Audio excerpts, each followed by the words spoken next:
Hello, I'm Mike Harlow. And I'm Tim Woodward, and welcome to Custard Creams. It's two Brits, a cup of tea, and the best of sport, film, TV, books, music, and everything else we like. And this week we're talking about the phenomenon that it is esports.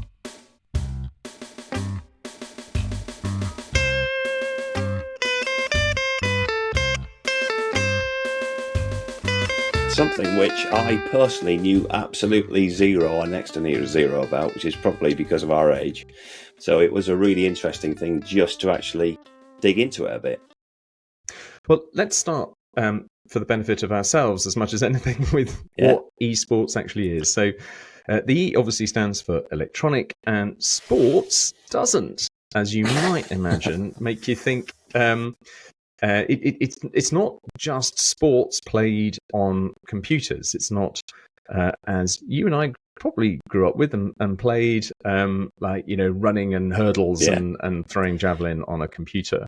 Danny Thompson's decathlon, Mike. Yes, exactly. Or Nintendo Tennis, which I think was fantastic. But it's basically competitive video gaming. And in a way, it started at the very beginning because if you go all the way back to the first video game I played, which was Pong by Atari, that was obviously a competitive game because it took two of you to play on a machine. But it has developed extraordinarily since then and in recent times, and mostly in the field of strategy games.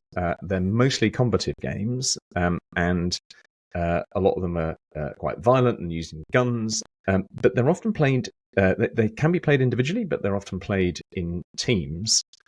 And where it's got to now is extraordinary, and I think it's the explosion of things like Twitch as a platform where people play games and watch each other live playing those games. And of course, the massive explosion in participation in games and the quality of those games. And then scale, just to touch on that before we kind of talk about the growth and things like, is it sport? And, what do the Olympics think of it? Because they have thought of it. The scale is extraordinary and set to be even more extraordinary. The esports market last year was valued at $1.5 billion. And it's projected to grow to about $7 billion by 2030. There are over 500 million esports fans worldwide, and I think by that they mean active people going on and watching these things happen. And that number is expected to grow to over 1 billion by 2030. And these people are highly engaged. They're not just, having once signed up and never saw it again. They're watching about 6.5 hours of it a week. And the tournaments themselves are not just attracting, it's not people standing around a video game in a bar watching people have a go. It's obviously people online. One League of Legends World Championship had a peak viewership of 5 million concurrent viewers, and they even do it in live stadia these days. So you'll have teams sat in the middle of the stadia. And people are around watching screens, obviously, because they can't. All that otherwise be watching is people sat there with tapping furiously at a keyboard and a mouse or a joystick or whatever, and cheering them on. And it's just massive business. And just to run through, just to make you realise that you know these or you don't know these, and I didn't know a lot of these. These are the popular things that are played. League of Legends. Dota 2 apparently is the really big one. Counter-Strike Global Offensive, which is one of those teams with guns shooting each other. Valorant, PUBG Mobile, that's a Royale game, Royale games are ones where you, like Fortnite, where you get flown in, 100 of you get flown into an island, and then it's the last surviving member. Apex Legends, Arena of Valor, Mobile Legends, Bang Bang. It's literally called Mobile Legends Bang Bang. Call of Duty Mobile and Free Fire. So, how much of that are you doing a week, Tim? Are you doing a lot? Not as much as I'd like to, Mike. But I was astonished by the live events because of the sheer numbers of people there and the way it was just like top end sport in any, in any sphere really. And it's a demographic thing, but I'm just astonished to see that. I'm astonished to see a huge crowd absolutely loving it and watching two teams of five guys in their sponsored shirts tapping on a keyboard, basically. I know it obviously gets beamed onto the big screen, but generates massive excitement, and it's really astonishing to see it. So that is one of the big questions, isn't it? What are they fascinated by? What's engaging them? Because to cheer something on, you've got to understand it, and you've got to be impressed. And like all sport, there's got to be sort of doubt, drama, peril. Yeah. How why is it so popular? I mean, you can understand it being popular as something you play on your own, or play with a mate, but as a spectator sport, what's the thing where you're sat passively not playing it? Why are you drawn into watching other people play it? Yeah, and I think it's tricky because, as I said, we are of a generation that is not the target demographic for this, to put it mildly. So it's predominantly a young person's crowd. I mean, looking at some of the documentaries on this, and there's some good ones. There's some good ones on the League of Legends, which shows the development of the game onwards. But yeah, it's a young crowd, and they clearly targeted the gaming community. These were the people who played the games, and I suppose that's where you get the understanding. They are. That game was written for and with the help of the gaming community, people who were already playing these kind of online free-to-play battle games. So they wanted to design it for the people who played it, and I suppose in a way, like anything, because I've always thought when it comes to physical sports, I love football, I love cricket, I love the stuff that I've grown up watching and understand. But then I would always say, well, yeah, but I can probably get into almost any sport if it's broadcast.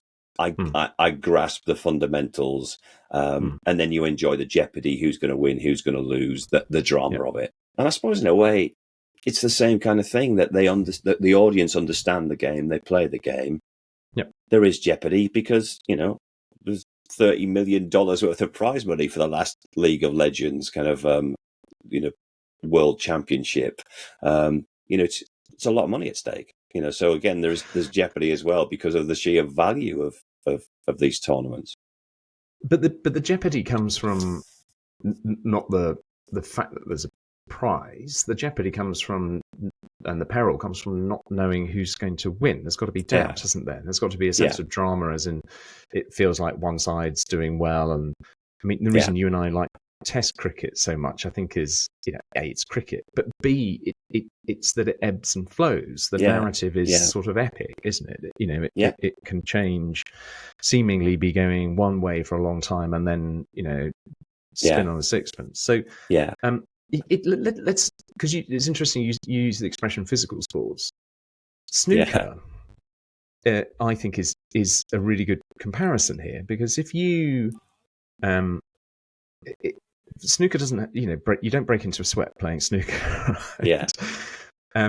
So I bet Big Bill Werbenig did, Mike, and that would be lager sweats and a tight waistcoat. But a prime specimen like Ray Reardon, I'm sure, wouldn't be breaking into a sweat. But well, the very fact that you could drink 14 pints, I think, didn't he claim to have some? He probably did have some nervous disposition, which meant that he had to have alcohol to steady his hands. I think I'm sure he did, and I bet a few of them did that. So they used to have a beta blocker scandal in snooker, because Neil Foulds used to take beta blockers to control his heart rate in the World Championships. But, probably because he'd had 70 Rothmans beforehand, and therefore needed to control his heart rate.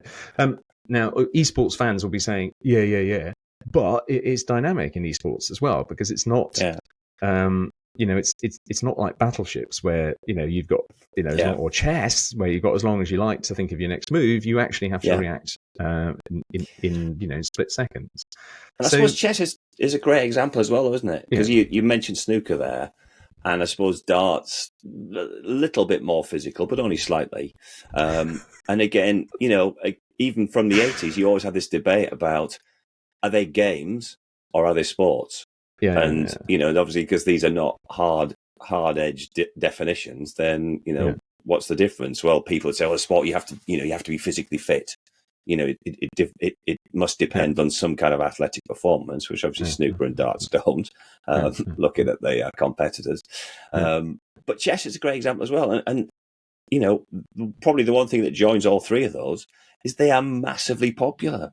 We know that 25 million people watched Steve Davis and Dennis Taylor in 1985 in the World Championship final. That is a huge interest, and it still retains it. And I was just thinking, actually, maybe one of the things that why esports is so popular amongst the younger generation is because they play the game, and then they like to see people play the game they know.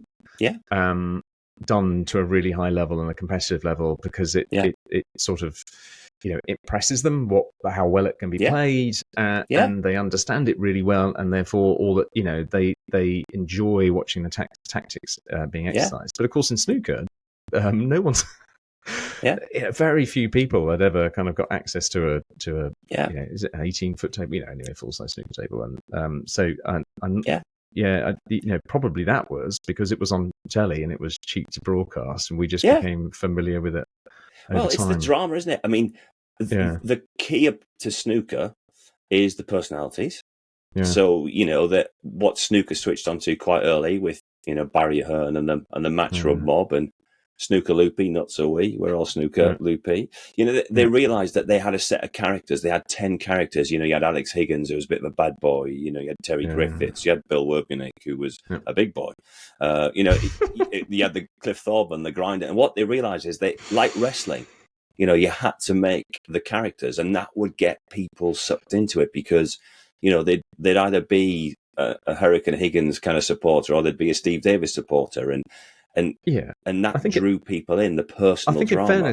In fairness to snooker, though, the reason wrestling had to have some characters is because without it was nothing but obvious sham. Yeah, exactly. Wrestling was the characters at least allowed, at least gave it something equivalent to pantomime. But I think you make a really good point about the social aspect, and trying to dig back to where it started. Korea comes up a lot in terms of where this kicks off, and financial crisis in Korea in the 2000s or early 2000s. Government decides to massively expand internet and telecoms. So this connects everyone, super dense population. Suddenly they start developing these game cafes, locations, and they have these PC bangs, they were calling them, which were basically, gamers go, hang out, chat about each other's performances, hacks, skills, develops a community. And that's when the Korean government realised that actually this could go massive because of the sheer number of people who are taking part in these things. So it becomes social. The social side of it, I think, is fascinating, and I want to come back to that, because I think it creates it's an environment that is accessible to more, perhaps, than I'd suggest, than the sort of traditional sport environment of amateur and amateur sports clubs, certainly in the UK. Just before we move off of, is it a sport though? So the Olympic Committee have considered it. I would wonder whether that's as much because it's so big and the brands in it now are really substantial. Nike. Is it Nike or Nike? Someone should just tell us the answer to that, right? Nike sounds cooler. Does it? Right. The god should know, shouldn't he? Adidas and Coca-Cola are obviously. I say obviously they are sponsoring. And so if you were on the IOC, and you were not tempted to buy into it's big money, it's big TV, it's big brands, what would be your view as a committee member on whether this is a sport? Which side would you be arguing? Personally, and this is where we're going to get into some choppy waters, I'd probably be saying it's not a sport, and but I'm putting that up to be knocked down, because I know that I'm, as I say, because of my age and kind of background and demographic, I would still struggle with the absence almost completely of athletic input into it. Now, I know I would immediately be pointed at, rifle shooting, archery, lots of things in the Olympics that don't require you to be a hugely fit athlete by any stretch. And also horse riding. I mean, I think probably horse riding is there's quite a big physicality to that. And again, it's demographic, because it just feels a bit unusual to me. But they've been considering cricket again this year, I think, or for the next Olympics. And that's been in previously in format. So the Olympics does shift, and things do come in and go out. And I think the sheer popularity of it, I suspect, will be what's behind it. I say personally, I think it would feel unusual if I think back to the most recent kind of UK touchstone, like 2012, and what that was like, and the popularity. And I would struggle to kind of mentally see how esports would fit into that. But I'm sure if you ask my kids, or people who are certainly now anywhere between 12 and 22, they'd probably give you a massively different answer. I mean, what about you, Mike? Which side are you on? I think you need to be open. One needs to be open-minded about it, and and you do too, obviously, because you're saying your gut tells you one thing, but your head is being challenged by it. And I think that, as you say, you need, if you're going to look critically at it, you need to look critically at what the Olympics is about and what sport is about, because some sports really are pure skill. They're not about physicality in any sense. They're simply about hand-eye coordination, and bowls is a good example of that. And it is about hand-eye coordination. It's about really complex hand-eye coordination, because of course one of the things that they're doing is they are playing a game in an imagined world to tactics that are not innate. That it's not a physical world that we know because it's the real world. It's a world that's invented, and that's, I think they call that the meta, the sort of the nature of the environment they have to sink their head into and imagine they're in, just like you do if you kind of read Lord of the Rings as a book or something. And they change the it's strategically highly challenging, I think, because they change the rules of the game pretty frequently, the abilities of that you might be given, in order to make it more interesting. So I think it has lots of the elements, and I think the thing that is really interesting to understand is it healthy? And I mean in the kind of in the broadest sense, because as you say, the reason it's exploded is because people find it attractive. And I think it brings people into sport, or into competition, and into contact with each other in ways that other things don't for a lot of people. Because I certainly have, when I've thought about playing amateur sport, found the club atmosphere, amateur club atmosphere, quite difficult actually at times. And finding your tribe locally is not easy. Is it healthy then to enable people to engage in competition and to meet each other and to have a shared interest? Because otherwise they wouldn't. No, I agree, and I think there's a lot in that. I mean, just to literally wrap up on the Olympic point, one other thing just to throw in there would be, because of the way esports has developed and the regulatory bodies have all failed, essentially. The UK one went bust after a year. The Chinese one got into loads of difficulties in the way it was treating players. I think the Korean one might still be going, but the problem is it then becomes down to the games. So the game developers run it. If you put it in the Olympics, you'd have to decide what game you're going to use for esports or what games. You'd need cooperation of the developers to do that. So, but that's all logistics. But I say it's just a thought because it's unusual compared to football, where you've got FIFA and UEFA, and it's very structured in terms of its governance. Whereas esports is not; it's the opposite. And they've decided not for now. I mean, but all those sound like things you could sort, right? I mean, if they genuinely thought this was something worth having, it would happen, right? It's just, I think that like all of us, they're sort of hesitant, watchful, that they don't want to be, regarded as just sort of swept aside, frankly, as it's not, you're not relevant anymore because most people are watching this.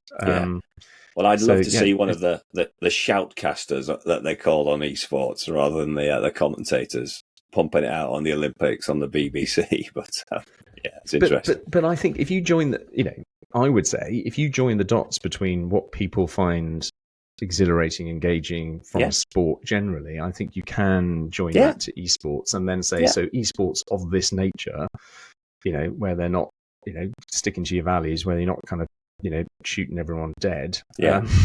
As part of winning. I think you can link the two in a way that would that would add to the Olympic canon. Yeah, and I do agree. Unfortunate phrase. Yeah, and I would not be surprised if it does get in. I think the healthy point is really interesting because I think it's really complex. Because the almost super old person, instinctive reflex would be, of course, it's not healthy. They're sat playing in darkened rooms with hoodies on their computers, drinking, caffeinated drinks to stay awake. It's the opposite of healthy, which probably would have been where I started. In the, I remember having a ZX Spectrum and my mum and dad saying, he needs to get back out there. He stopped playing football, and for 6 months in 1984. Then suddenly thinking, I do need to get back out there and and get off Lunar Jetpack and start playing football again.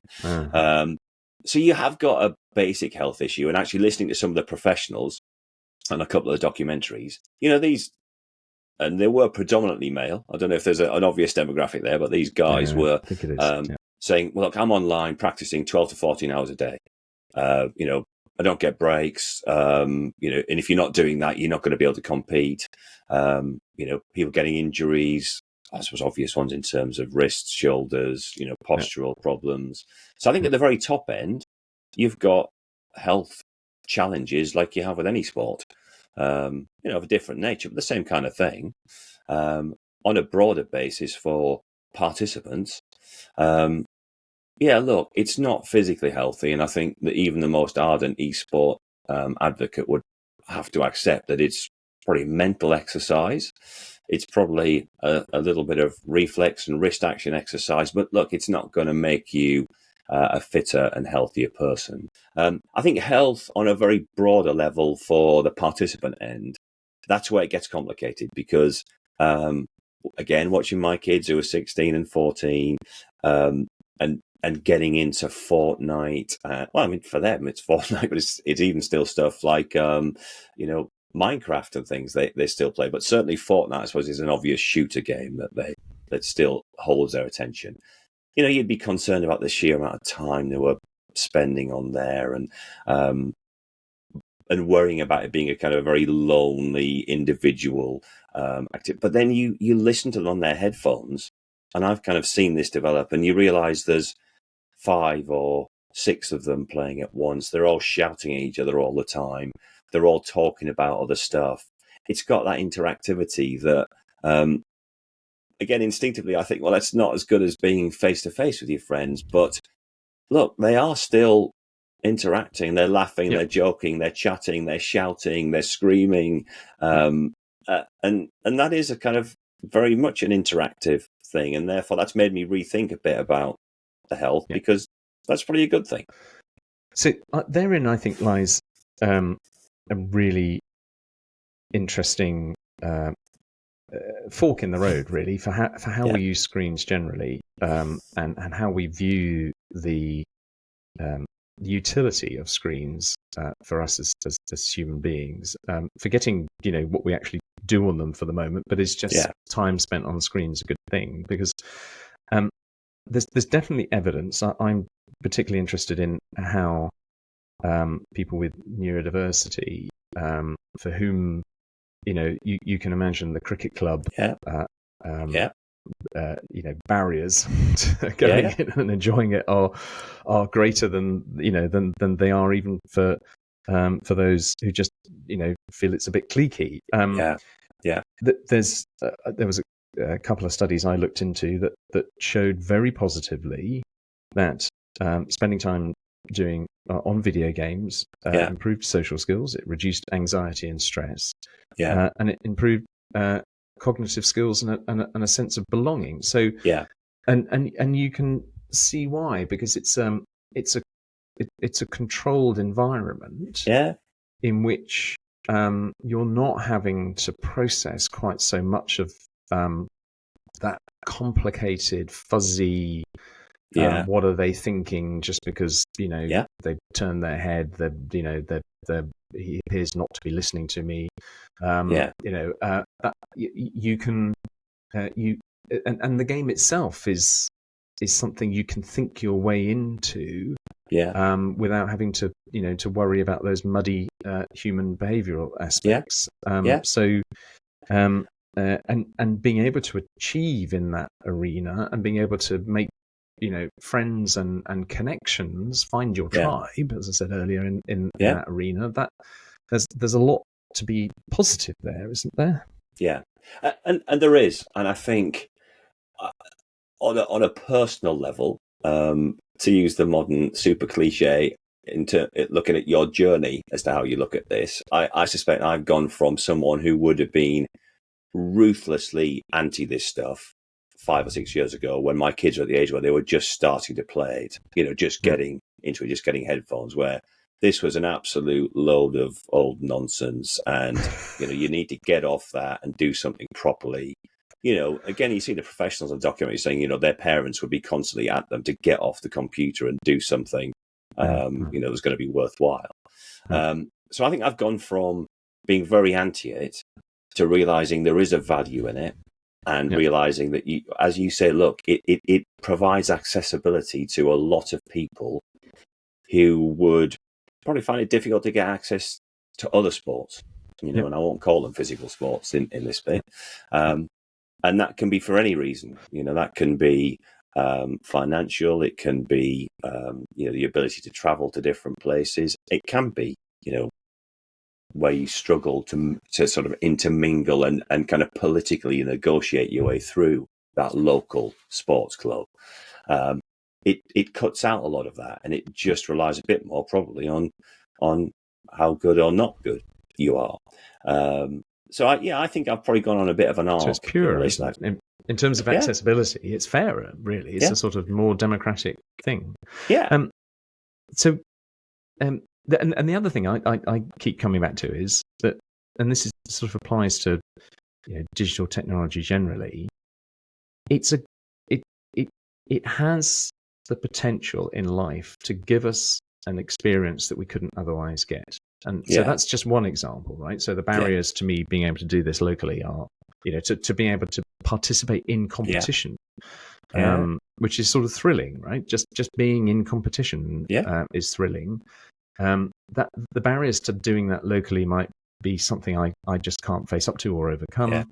But also the experience itself might be something you can't really get. And one of the things I'd like to come back to at another time is to talk about ABBA. I kept calling it Voyage because I assumed it was. I assumed it was posher than it was, but I think it's Voyage, isn't it? Anyway, the album and more importantly the virtual gig that is currently unbelievably a flat pack, an IKEA style flat pack Yeah. stadium. The whole Yeah. stadium, the whole thing was built temporarily. I went to see it, and basically the reason it works is because it is a rendering of a gig you couldn't see anymore. We've talked before about how ABBA's music, lasts through the years. Well, the one thing you can enjoy ABBA's music today, but you can't see them anymore as a live gig. So it takes you back to your ability to see them in the late 70s. And therefore that, I think, is it's not better than seeing them live, of course, but you can't see them live, so it is better than not having the ability to see them live. So I think if you kind of wrap all that up, we've got it is competitive. It does require skill. It is physical to a degree. It certainly demonstrates skill. It certainly gives people the experience that they might not otherwise get of participating in the drama of competition. And in some ways, not in a good way if it's violent, but in some ways it gets people to participate in a sport that they couldn't participate in at all anyway, because the equipment or the staging or whatever it is just beyond them. So I think it's got a lot to it. However, your point about not having kids stuck in front of screens is really important, right? So how do you strike that balance with them? Are they good at self-regulating in that way? Do they know what makes them happy? I'm not sure they're great at self-regulating it, particularly, again, I think in that gap between, say, 12 and 14, I don't think they do self-regulate massively. I mean, we navigate it, I suppose, in a way because it's opportunity. Because my kids do a fair amount of organised sport and things that require them to be at a location, which is in a way links to what we've just been talking about, the benefits of esports. So that means it takes out quite a bit of time, on quite a few nights in the week, that they just have to be somewhere else doing something physical, which makes me feel more relaxed, because then I know they are doing physical exercise, I suppose in a traditional sports arena, where I suppose the health benefits they will get from that are very different from what they're going to get playing esports. But what about I get the physical side. What about the mental health side? And I don't think it's great. I don't think it's always good. I mean, probably like anything you do to excess can be a problem. And I think I can see it in my kids when they've played for too long, or it's got too fraught and it's got a bit too much, that it does affect their mood. And that's not unique to esports. If they go and play football and they get thumped and then they play badly, then that can affect their mood for a bit. But probably esports is perhaps more subtle, because the triggers why you might be feeling a bit overloaded and unhappy and grumpy are maybe not as obvious, because it might be to do with too much blue light coming off your screen for too long, interfering with your kind of sleep rhythm, all sorts of other factors that might just make it, I say, less clear to them. I should stop doing that because it causes me this problem. And they would absolutely deny that it ever does, because the number of conversations where you say, that's affected you, and they say, no, it hasn't. No, it hasn't. And they're adamant that it's nothing to do with the game. And what about, so one of the things that, if you lose as in a team, you go back into the changing rooms, you and I know that one of the kind of most important parts of that is when somebody cracks a joke and just diffuses it by and what they're doing there is making you reminding us all the most important thing is that we've lost a game, but we came together today and enjoyed each other's company, and that's the most important thing. And particularly because it wasn't my fault. So I'm quite happy to point the finger at one of the other team members whose fault it clearly is. So we should post your statistics, because I do remember one season it was something like if we were to have won an average game, you would have needed 150 of me to have wandered off the bus to score enough runs to win a game. And if for you, if you had a whole team of yous, I think you only needed 3 of you, and we'd have won the average game. But anyway, less glorifying Tim, or more glorifying Tim at some other point. But so look, one of the things I want to just kind of crowbar in at the end is this. I've thought about it a lot before, and people will have heard it before because it's been going on since 1938, I think-ish, or 1930s. But it cropped up this week, the Harvard study, a longitudinal study on happiness. In other words, studying through people's lives and subsequently through their partners and their children's lives, what really makes people happy. And the relevance of this is that, to cut a really fascinating study to the quick, companionship is a massively positive factor on happiness and health and longevity. Loneliness causes, through a combination of kind of chronic stress and bad habits, is has the biggest effect. And we all know that when we get to the end of our lives, you ask people what they reflect back on as the most important thing, and they all talk about relationship matters. So and the theory being that we take the relationship bit for kind of granted, because the thing we have to work on is the money, and then of course we forget to work on the relationships, etc. But so the companionship part of that, whether you are introverted or extroverted, that was another interesting part of it. If you are introverted, you still need companionship. It's just fewer extroverts. It's more people. So my question really is, with these screens and the explosion of esports, do you think, is this companionship online through, Twitch, chat, or whatever it is that true companionship? Is it or is there some sense in which we think it is, but it's not what we really need? Which is why I was asking about how your boys react at the end of a football match as opposed to the end of a Fortnite match. And there's a lot of interesting points there. I mean, in terms of how they react, just to sort of take that one first.